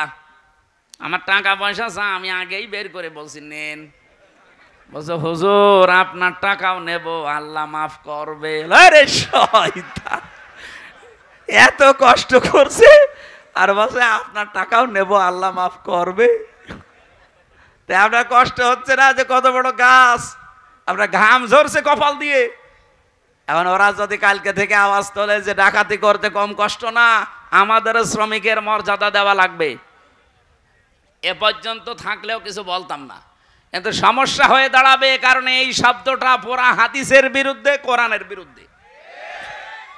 আপনি দেখেন সূরা কসসের ভেতরে আছে, মুসা আলাইহিস সালামকে যেদিন শুআয়ব আলাইহিস সালাম উনি শ্রমিক হিসাবে নিয়োগ দেবেন, ওনার মেয়েদের ওই যে কুয়া থেকে পানি তুলে দিয়েছিলেন, কুয়া থেকে, ওই বিশাল কুয়া থেকে পানি তুলে নেওয়ার সময় ওনার ঘাম ঝরছিল। মেয়ে দুইটা গিয়ে বলেছে, বাবা এরকম একটা শক্তিশালী এবং বিশ্বস্ত, আমিন বলা হয়, কোরআনে আছে আমিন, এরকম একটা বিশ্বস্ত শ্রমিক পেয়েছি, আপনি যদি নিতে চান তো উপকার হবে, তার শরীরের শক্তি আছে, আমরা দেখেছি 4-5 জন রাখাল মিলে যে ঢাকনা সরাতে পারে না কুয়ার, অথচ ওই লোকটা দেখলাম 1 হাত দিয়ে কুয়ার ঢাকনা সরিয়েছে। শ্রম দিলে মানুষের শরীর থেকে ঘাম ঝরে, এই ঘামের মর্যাদা এত বেশি। আল্লাহর নবী জানিয়েছেন, আল কাসিবু হাবিবুল্লাহ, যারা কাজ করে খায় নিজের হাতে, ঘাম ঝরায় শরীর থেকে, এরা আর সাধারণ মানুষ থাকে না, এরা আল্লাহর বন্ধু। আর সেইটাকে আপনি কোথায় মিলাচ্ছেন বলেন? যে আপনি সেটাকে আজকে যারা দেহ ব্যবসা করে খায়, যারা পতিতা, যারা জেনা ব্যভিচারের একেবারে বাজার খুলে বসেছে, বাংলাদেশে এখন 1 লাখ মাত্র পতিতা আছে সারা বাংলাদেশ মিলে, সরকারি জরিপ। এই মানুষগুলোকে আমরা চাই, তাদের যদি সত্যি মর্যাদা দিতে চান, ডক্টর মোহাম্মদ ইউনূস একটা আলাদা বিভাগ খোলেন, খুলে তাদেরকে পুনর্বাসনের ব্যবস্থা করেন। এক কথা বলছেন না কেন? কত ধনী মানুষের টাকা ব্যাংকে পড়ে আছে, ছাতা পড়ে যাচ্ছে, ও জানেই না কত টাকা থেকে নেন। মাত্র 1 লাখ যৌনকর্মী, এদের কর্মসংস্থান তৈরি করেন, দরকার হয় ওদের আলাদা আলাদা বিয়ের ব্যবস্থা করেন। এরপরে এই মানুষগুলোকে সেলাই মেশিন কিনে দেন, 2টা গরু কিনে দেন, 5টা ছাগল কিনে দেন। এই সমস্ত কাজ কারবারে নেই, ওনারা শ্রমিকের মর্যাদা দিতে চায়। যেই কয়জন কমিশনে আছে সবগুলো তিলক পরা, টিপ পরা, এগুলো সব ওই স্বৈরাচারের দোসর, ওই খুনি হাসিনার দোসর। এই 15.5 বছরে সব ওদের পক্ষে কথা বলতো, এখন হঠাৎ করে সুর পাল্টিয়েছে। আপনি সুর পাল্টান আর রং পাল্টান, কোরআনের বিরুদ্ধে আপনি অবস্থান নিয়েছেন। এই জন্য আমরা বারবার বলছি, এই কমিশনের রিপোর্ট তো দূরের কথা, ও কমিশনই দেশের মানুষ মানে না। এরপরও যদি বাধ্য করেন, আগস্টের 5 তারিখ কিন্তু শেষ হয়ে যায়নি, আবার আসতেছে। এই কথা বলেন না কেন? হাজারো আল্লাহর কোরআনের 13টা আয়াত ওরা ভুল ধরেছে। ভারতে আল্লাহর কোরআনের 26টা আয়াতের বিরুদ্ধে কেস দিয়েছে, আর এখানে অলরেডি 13টা আয়াতের বিরুদ্ধে ওরা মামলা দিয়েছে। মামলায় তো এটা, কারণ এর বিরুদ্ধে অবস্থান নেওয়া, কয়েকদিন পরে দেখবেন বলবে এটা বাতিল করেন, এটা আর মানি না। আল্লাহর কোরআনে আছে, ইউসিকুমুল্লাহু ফি আওলাদিকুম লিযযাকারি মিসলু হাজ্জিল উনসায়াইন, এই পৃথিবীতে 1 পুরুষ যা পাবে 2 নারী তাই পাবে। এটা নদী মেয়েদের প্রতি অবিচার, বৈষম্য, এজন্য আয়াত পাল্টাতে হবে। কত বড় ক্ষমতা আপনার! এজন্য ভুল বিবেক বহির্ভূত কোনো কাজ যদি কেউ করে ফেলেন, আল্লাহর কসম আল্লাহ কিন্তু ভুল বিষয় চাপিয়ে দেবে। তখন এই যে দাবানল চলবে, তখন ভূমিকম্প আসবে। আমি আর বাকিটা বললাম না। এই জন্য যারা দায়িত্বে আছেন, আহ্বান করে আপনারা এখনো আপনার বিবেকটা কাজে লাগান, নয়তো ভুল বিষয় চেপে বসলে তখন সামাল দেওয়া কঠিন হয়ে যাবে। আল্লাহ আমাদেরকে বোঝার তৌফিক দিন, বলেন আমিন। সূরা তাওবার 100 নম্বর আয়াত আমরা পড়েছি। আমার আলোচনার বিষয় হচ্ছে সাহাবীদের অনুসরণ। এটাতে কত বড় গুরুত্বপূর্ণ জিনিস আমাদের জন্যে। আল্লাহর নবী জানিয়েছেন, আল্লাহ আল্লাহ ফি আসহাবি লা তাত্তাখিদুহুম গরাদাম মিন বাদি ফামান আহাব্বাহুম ফাবিহুব্বি আহাব্বাহুম আমান আবগাদাহুম ফাবিবগদি আবগাদাহুম আখায়রু উম্মতি করনি সুম্মাল্লাযীনা ইয়ালুনাহুম সুম্মাল্লাযীনা ইয়ালুনাহুম ইলা আখিরি আয়া, ইলা আখিরিল হাদিস। এটা হাদিসের ভাষা। নবীজি বলেন, পৃথিবীর মানুষেরা আমার সাহাবীদের সম্পর্কে সাবধান। আমার সাহাবীদের সম্পর্কে, আমার সাহাবীদের সম্পর্কে সাবধান। আমার সাহাবীদের সাথে কেউ যদি শত্রুতা করে, সেজন্য আমি নবীর সাথে শত্রুতা করে। একজন আজানের জবাব দিয়ে দেন, দিলে আদায় হয়ে যাবে, দিয়ে দেন, একজন দিয়ে দেন। এই পৃথিবীর কোন মানুষ যদি আমি নবীর সাথে দুশ্মনী করে, সেজন্য দুশ্মনী করে কার সাথে? বলেন বলেন, আল্লাহর সাথে। এজন্য আমাদের এই জায়গাটা খুব সেনসিটিভ জায়গা। আল্লাহ এত বেশি প্রশংসা দিয়েছেন সাহাবা একরামের, যেহেতু আল্লাহ তাদের ওপরে বলে দিয়েছেন রাদিয়াল্লাহু আনহুম ওয়া রাদু আনহু, আমি নিজে তাদের ওপরে খুশি হয়ে গেছি যেমন তারা আমাদের ওপরে খুশি আছে। সুতরাং তাদের পথ অনুসরণ অনুকরণ করলেই আল্লাহকে সন্তুষ্ট এবং রাজি খুশি করা যাবে বলে আমরা কোরআন থেকে তথ্য পেয়েছি। ঠিক আছে, দেখছি এগুলো ওই সময় হয়নি। আপনাদের মনে হয় টাকা পয়সা ঈদগার কাজে লাগাবে, এখনো টাকা ওঠে নাই। আমার 2-3 মিনিট সময় চাচ্ছে, দেব? আজানের সময়টা আপনারা যদি যা এনেছেন দেওয়ার জন্য দিতে পারেননি, একটু দিয়ে দেন। কই ভেতরের লোকজন কই? একটু তাড়াতাড়ি করেন ভাই, যারা দাও যে ভেতরে যাচ্ছে যান, খালি বের করে রাখেন, আজান হতে হতে ওরা বের হয়ে চলে যাবে। ছেলে ওঠে কে বসেন।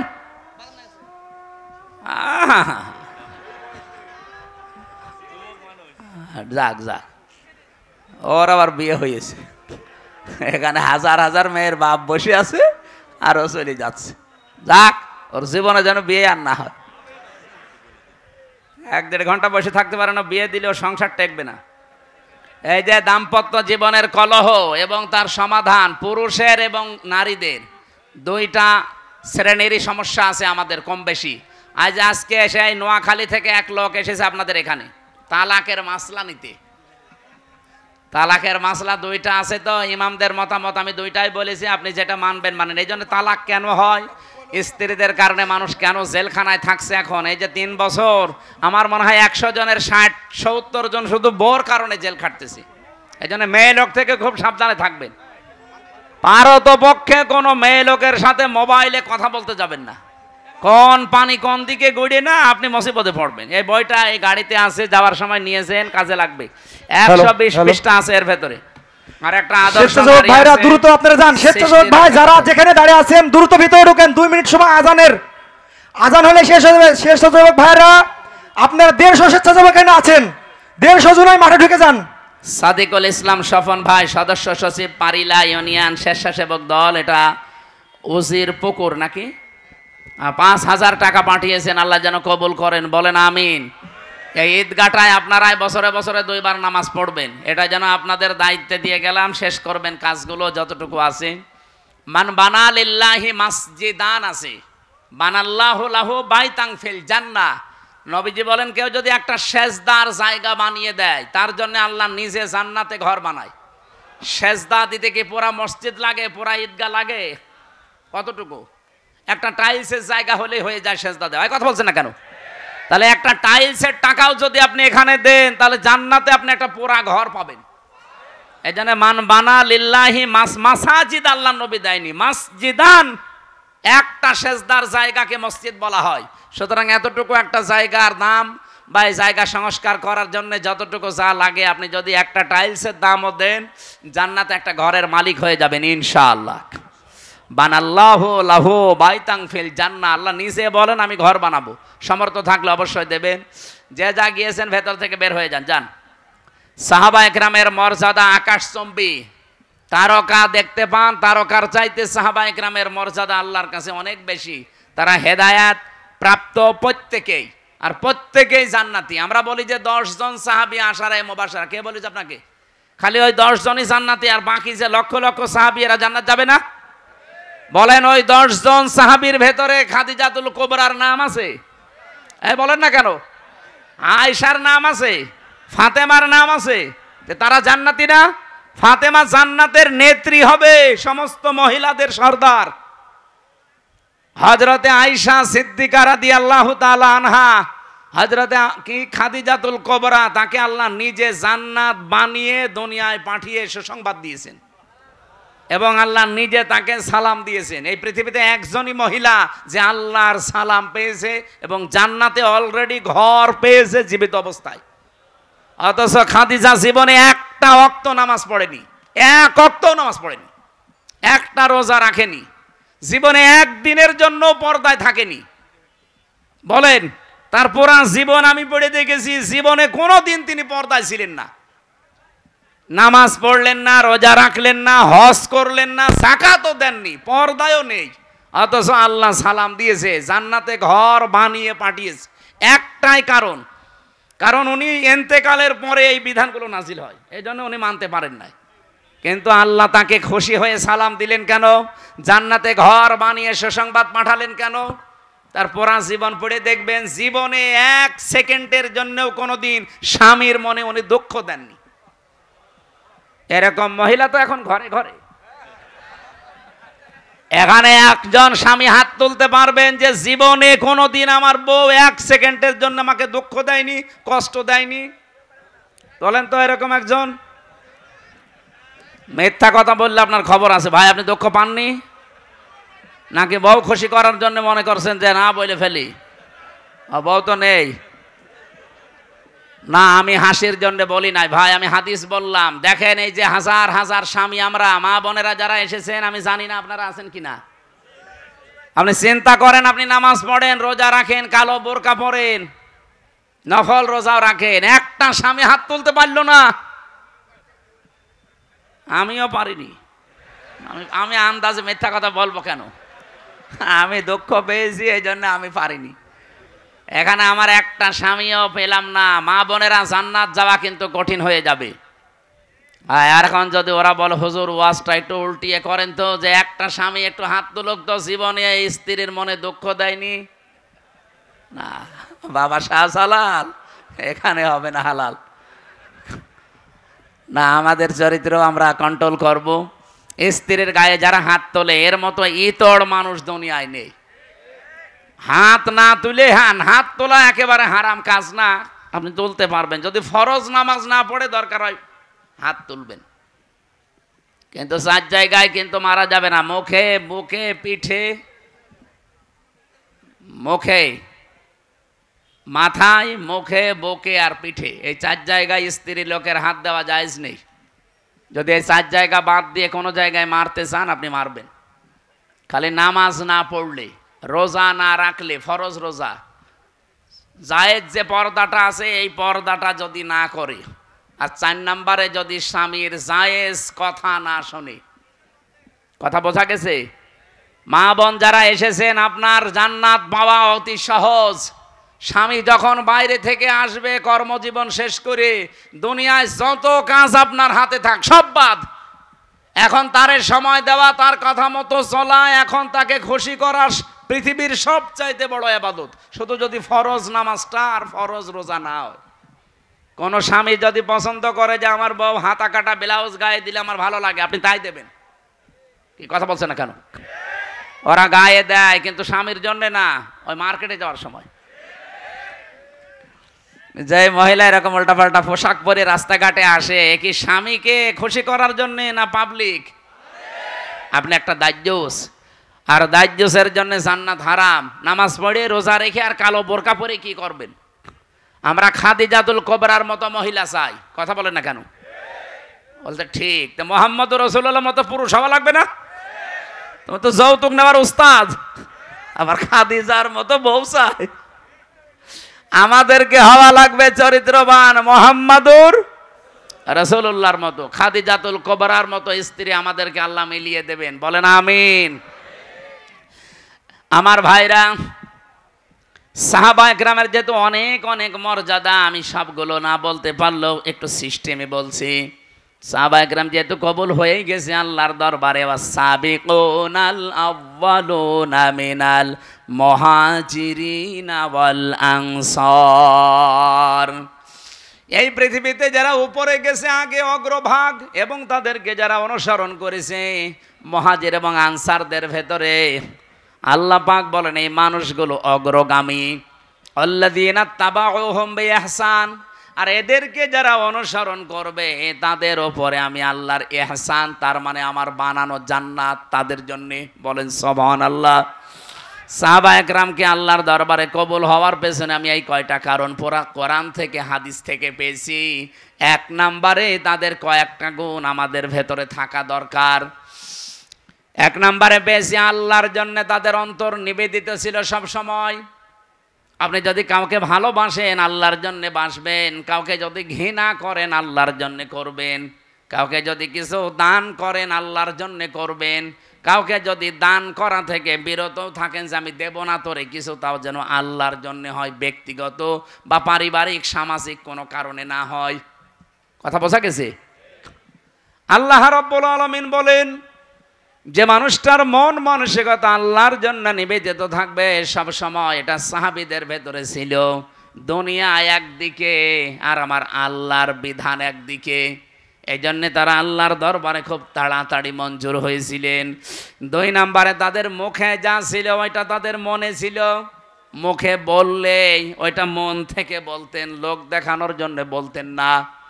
3 নম্বরে বেশি তারা নিজের ওপরে অন্যকে প্রাধান্য দিতেন, যদিও নিজের অনেক কিছুর দরকার আছে, প্রয়োজন আছে, এরপরও তারা অন্যকে অগ্রাধিকার দিতেন। এই একটাই মাত্র কারণ, পুরাটা 7টার ভেতরে এইটা। নিজের প্রয়োজন থাকার পরেও অন্য ভাইয়ের প্রয়োজনকে সামনে দেওয়া, অগ্রাধিকার দেওয়া। আল্লাহ পাক এত বেশি খুশি হতেন তাদের উপরে এই কারণে যে রাদিয়াল্লাহু আনহুম ওয়া রাদু আনহু, এই আয়াত তাদের জন্য আল্লাহ নাযিল করে দিয়েছেন। আল্লাহ এতটুকু বলে যদি আয়াতটা শেষ করে দিতেন, এই আয়াতটা আমি পড়তাম না। এর পরবর্তী কিছু সুসংবাদও দিয়েছেন, ওয়া আদালাহুম জান্নাত। আল্লাহ তাআলা বলেন আমি প্রস্তুত করে অলরেডি রেখে দিয়েছি এমন একটা বাগান, তাজরি মিন তাহতিহাল আনহার। না না, ভুল হয়েছে, তাজরি তাহতাহাল আনহার, মিন নেই এখানে। মিন যদি থাকতো তাহলে তাহাতি হতো, যেহেতু মিন নেই এই জন্য কোরআনে একটা জায়গায় শুধু তাজরি তাহাতাহাল আনহার, এমন একটা নদী আর নহর প্রবাহমান বাগান বানিয়েছি। খালিদিনা ফিহা আবাদা, চিরকাল আমি আল্লাহ তাদেরকে ওই জায়গায় থাকতে দেব। যালিকাল ফাউজুল আযীম, এটাই জীবনের মহা সফলতা। বলেন সুবহানাল্লাহ। এই আয়াতটার ভেতরে আমি কয়েকটা তথ্য পেয়েছি। সূরা হাশরের 9 নম্বর আয়াতের ব্যাখ্যা পেয়েছি। ওয়ায়ুসিরুনা আলা আনফুসিহিম ওয়ালাউ কানা বিহিম খাসাসা। আল্লাহ পাক বলেন ওদের নিজেদের প্রয়োজন আছে, এরপরও তারা অন্যকে অগ্রাধিকার দিয়েছে। হযরতে আনাস রাদিয়াল্লাহু তাআলা আনহু বলেন, নবীজি মসজিদে নববীতে 2-2-3-3 পরপর 3 দিন মেহমান এসেছে তার কাছে। একবারে মেহমান আসার পরে রাতের বেলা আসার পর বিশ্বনবী ডাক দিয়ে বললেন, আজকে এই মেহমানটা নিয়ে যাওয়ার মতো আমার ক্যাপাসিটি নেই, তোমাদের যদি কারো থাকে ক্যাপাসিটি তাহলে বলো, একটু নিয়ে যাও। হযরতে আনাস বললেন, নবী আমার কাছে দেন। নিয়ে গেলেন বাড়িতে, স্ত্রীকে বলে নবীর মেহমান, যা পারো খেতে দাও। স্ত্রী ঘরের ভেতরে ডাক দিয়ে বলছেন, দেখেন যা খাবার আছে 2টা ছেলে মেয়ের শুধু হবে, আমরাই না খেয়ে থাকবো মনে করছিলাম, আপনি এরপরে আবার মেহমান নিয়ে এসেছেন। ঠিক আছে, নিয়েই যখন এসেছেন আর রাসূলুল্লাহর মেহমান, আপনি এক কাজ করেন, আপনি একটু মেহমানকে নিয়ে গল্প করেন, কথাবার্তারা বলতে থাকেন, আমি এই ফাঁকে 2টা বাচ্চাকে ঘুম পাড়িয়ে দেই। ঘুম পাড়িয়ে দিয়ে নিজের মেহমানকে সাথে নিয়ে আপনাকে আমি যখন বাচ্চাদের খাবারটা দিয়ে দেব, এরপরে আমি নিজের থেকেই বাতি লিভিয়ে দেব। আপনি অন্ধকারের ভেতরে শুধু মুখ নাড়াতে থাকবেন আর মেহমানকে খাবারটা দিতে থাকবেন আর বলবেন, এই তো আলো নিয়ে আসো, আলো নিয়ে আসো। কয়েকবার বলতে বলতে যখন খাবার শেষ হয়ে যাবে, আপনি শুধু মুখ নাড়াতে থাকবেন আর হাত নাড়াবেন, অন্ধকারের ভেতরে যেন সে মেহমান বুঝতে পারে যে না, আপনিও খাবার চালাচ্ছেন। শেষ হয়ে গেল খাবারটা এভাবে। সকালবেলা মসজিদে নববীতে হযরতে আনাস বলেন, আমি নামাজে গেছি, নবীজি আমাকে ডাক দিয়ে বললেন, মেহমানের সাথে কি ব্যবহার করলে, কেন? আল্লাহর আরশ পর্যন্ত খুশি হয়ে গেছে, তোমাদের নামে সূরা হাশরের 9 নম্বর আয়াত নাজিল হয়ে গেছে। নিজেদের প্রয়োজন থাকার পরও যারা অন্যের অগ্রাধিকার দেয়, অন্যকে গুরুত্ব দেয়, তাদের জীবনটা সাহাবীদের মতো আল্লাহ কবুল করে নেয়। আজ বাংলাদেশে এটা খুব বেশি দরকার। এই কথা বলছেন না কেন? এটা আজকে দল মত জাতি বর্ণ ধর্ম নির্বিশেষে খুব বেশি দরকার। যদি সাহাবীদের মতো কবুল হতে চান, গ্রহণযোগ্য হতে চান, নিজের প্রয়োজন থাকার পরও অন্যেরটা অগ্রাধিকার দেবেন। এটা আমাদের অনেকের মন আছে, কিন্তু আমরা পেরিয়ে উঠি না বড় কারণে। আমার বোনের জন্য, আমার ভাইয়ের জন্য, আমার চাচার জন্য, আমার ফুফুর জন্য আমার মন আছে, আমি কিছু করব, আমার অগ্রাধিকার দেওয়া দরকার তাদের গুরুত্বের, তাদের পরিবারের, তাদের অসচ্ছলতার। কিন্তু অনেক পরিবারে আছে বউ শুধু টান দিয়ে ধরে না, অত দরকার কি? এরকম বউ দেশে নেই?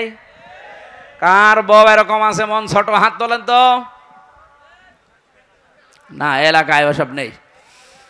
এরপরে সাহাবায়ে কেরাম কবুল হওয়ার পেছনে কারণ পেয়েছি 4 নাম্বার, তারা লোক দেখানো কোনো কাজ করতেন না। আল্লাহ পাক বলেন আল্লাযীনা হুম ইউরাউনা ওয়া ইয়ামনাউনাল মাউন। আমরা যা করি যতটুকু ছোট হোক আর বড় হোক যেন আল্লাহর জন্য হয়। 5 নাম্বারে পেয়েছি তারা কাফেরদের প্রতি বড় কঠোর ছিলেন। এটা সূরা ফাতিহার 29 নাম্বার আয়াতে এই তথ্যটা পাবেন। মুহাম্মাদুর রাসূলুল্লাহ ওয়াল্লাযীনা মাআহু আশিদ্দাউ আলাল কুফফার। সাহাবায়ে কেরাম আল্লাহর দরবারে কবুল হয়েছিলেন, তার 5 নম্বরে কারণ ছিল তারা কাফেরদের প্রতি বড় কঠোর এবং ভয়ঙ্কর ছিলেন। আজ যারা কোরআনের বিরুদ্ধে 13 জায়গায় হাত দিয়ে কোরআন পাল্টাতে চায়, এরাও কাফের। বাংলাদেশে দলমত দেখা যাবে না, এই জায়গায় নবীর উম্মত এবং সাহাবীদের অনুসরণ করার ক্ষেত্রে কঠোর হওয়া লাগবে। আমরা কঠোর হতে রাজি আছি না? সামনে সব দলমত নির্বিশেষে কঠোর হয়ে যাবেন। এই আইন পাশ করা দূরের কথা, ওরা যেন ভয়ে কাঁপতে থাকে। আমরা তো আল্লাহর দরবারে সাহাবীদের মতো কবুল হতে চাই। আল্লাহ আমাদের তৌফিক দিন, আমিন। আরো জোরে বলেন। দুনিয়ায় সেই কয়দিন বেঁচে আছেন, আমি কালকে নাটোরে লালপুর না বাগাতে পড়াইছিলাম, ওখানে এই পয়েন্টটা বলেছিলাম, কেউ যদি জুলুম করে সামনে মনে করেন যে আমি অমুক জায়গায় পৌঁছাবো, জীবনও পারবেন না। সাদ্দাত যেমন পারে নাই, জুলুম করে জান্নাত বানিয়েছিল, জান্নাত ভোগ করতে পারে নাই, দেখতেও পারে নাই, এমনকি চৌকাঠে পা দেওয়ার আগেই তার মরণ হয়েছে। হাসিনাও জুলুম করে করেও তার গেটে পৌঁছাতে চেয়েছিল 41 সাল, 41 সাল দিতে দেয়নি, 24 সালে শেষ। এই জন্য আগামীতে যারা চেয়ারে বসবেন, যদি জুলুমের মাধ্যমে বা জুলুম করেন কারো সাথে, আল্লাহর কসম ইত্তাকি দাওয়াতাল মাজলুম ফাইন্নাহা লাইসা বাইনাহু ওয়া বাইনাল্লাহি হিজাব। মজলুমের বরদোয়া থেকে বেঁচে থাকবা, কারণ মজলুমের বরদোয়া আর আল্লাহর মাঝে কোনো হেজাব পর্দা থাকে না। এজন্য আগামীতে আমি সতর্ক করছি, যারা আসবেন যেন জুলুম করবেন না। জুলুম করে যদি জনগণকে দাবিয়ে রেখে মনে করেন আমি অমুক টার্গেটে পৌঁছাবো, একেবারে 41 সাল, আপনার 5 বছর পরে দেখবেন বাড়ি ঘর শ্মশান হয়ে গেছে। কি শ্মশান হয়েছে এটা দেখানো লাগবে? 32 নাম্বারের দিকে তাকান, 33 হয়ে গেছে। ফেব্রুয়ারির 5 তারিখে আযাবুল বুলডোজার নাজিল হয়ে সব শেষ। আগামীতে যারাই আসতেছেন, কে আসবেন আমরা জানি না, আর আমার দেখারও দরকার নেই। যারা আসবেন আসেন, জুলুম করবেন না। সাহাবায়ে কেরামের যে 5টা গুণ অলরেডি বলেছি, এগুলো আমি সহ প্রত্যেকের জীবনে যেন আল্লাহ অনুসরণ করার তৌফিক দেন, আমিন। অখসনা বিত্তাকরিমি বাইনাল হায়াওয়ান ওয়া নাশহাদু আল্লা ইলাহা ইল্লাল্লাহু ওয়াহদাহু লা শারীকা লা শাহাদাতাম মাওসিলাতান ইলাল জিনান ওয়া নাশহাদু আন্না মুহাম্মাদান আবদুহু ওয়া রাসূলুহুল মাবউসু ফিনা বিল হুদা ওয়া দীনিল হাক্কি লিইয়ুযহিরাহু আলাল আদিয়ান সাল্লাল্লাহু আলাইহি ওয়া আলা আলিহি ওয়া আসহাবিহিল কিরাম মাদামা শামসু ওয়াল কামারু বিজিরিয়ান ওয়ান নাজমু ওয়াশ শাজারু ইয়াসজুদান ওয়াস সামাআ রাফাআহা ওয়া ওয়াদাআল মিজান فقد قال الله تعالى في كلامه المجيد وبرهانه التوحيد জবান খুলে পড়েন আউযু বিল্লাহি মিনাশ শাইতানির রাজিম বিসমিল্লাহির রহমানির রহিম والسابقون الأولون من المهاجرين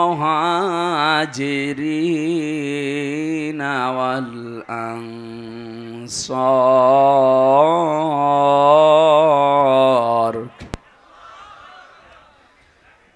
من المهاجرين والأنصار والذين اتبعوهم بإحسان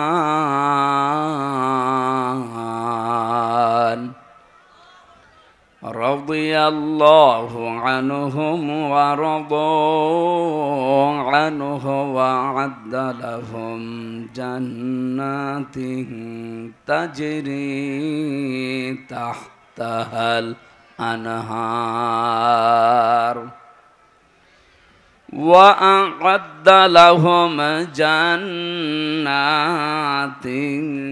تجري تحتها الأنهار خالدين فيها أبدا ذلك الفوز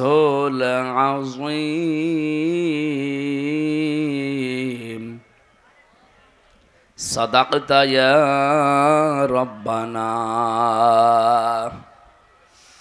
عن أبي هريرة رضي الله تعالى عنه قال قال النبي صلى الله عليه وسلم اتقي دعوة المظلوم فإنها ليس بينه وبين الله حجاب رواه مسلم. وقال تعالى في شان حبيبي ما كان محمد أبا أحد من رجالكم ولكن رسول الله ولكن رسول الله وخاتم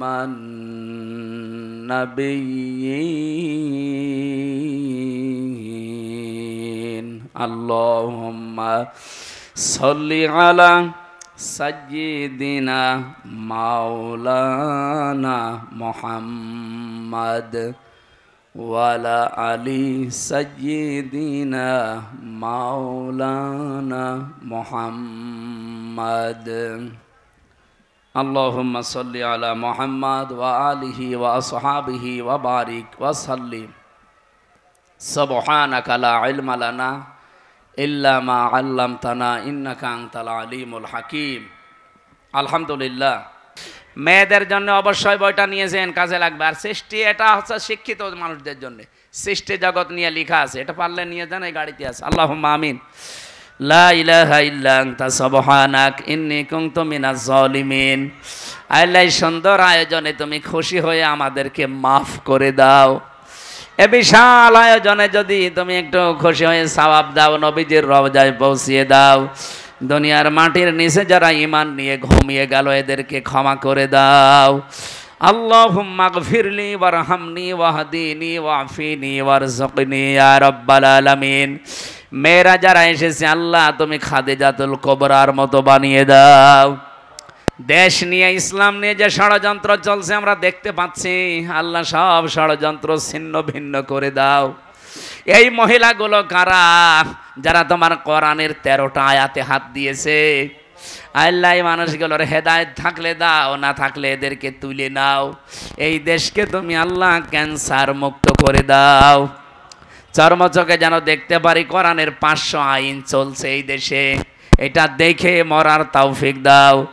এ মাহফিলের আয়োজন করতে গিয়ে যারা শ্রম দিয়েছে প্রত্যেককেই তোমার কুদরতের দরবারে কবুল করে নাও। এলাকায় মাটির নিচে যারা ঈমান নিয়ে ঘুমিয়ে গেল আল্লাহ এদেরকে চিরতরে মাফ করে দাও। এই ঈদগাহটা তোমার বান্দাদের সেজদা দেওয়ার জন্য কিয়ামত পর্যন্ত এখানে কায়েম করে দাও। আলহামদুলিল্লাহি রাব্বিল আলামিন। আল্লাহ সাহাবীদের এই 5টা গুণ অন্তত মরণের আগে আমাদের ভেতরে তুমি প্রস্ফুটিত করে দাও। লা ইলাহা ইল্লাল্লাহু মুহাম্মাদুর রাসূলুল্লাহ। সালাম।